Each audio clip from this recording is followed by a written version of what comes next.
Hi, I'm Scott Rickel. Welcome back to the Hegg blog. This week we're going to talk a little bit about price reductions and why we do them on listings and when we do them.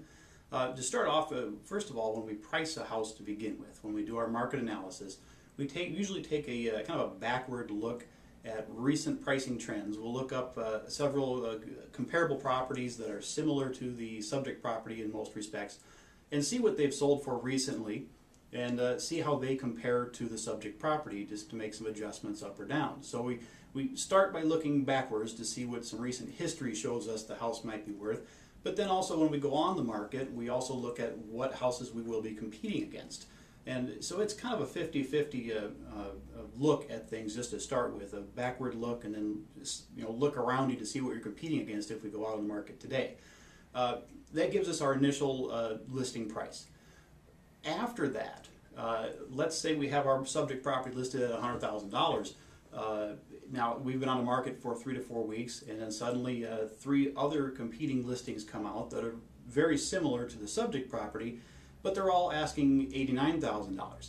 Well, you're going to have to make some sort of adjustment, otherwise all 3 of those $89,000 houses are going to sell before we sell our $100,000 listing.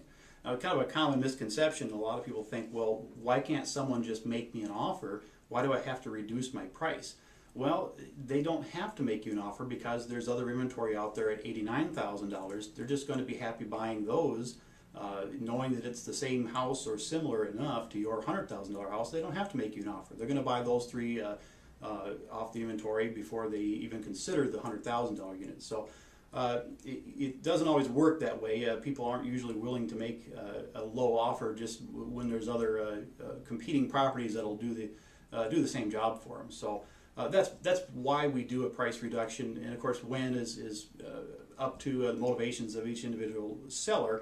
If they're okay waiting it out until those other properties sell, that's fine, but most people obviously have their house on the market to actually get it sold. So best to do it at the first sign that you are being competed against by other similar listings at lower prices would be the time to do it. So keep an eye on the market after your house goes on the market and see how you compare to other listings, and if you have to make an adjustment, do it sooner than later.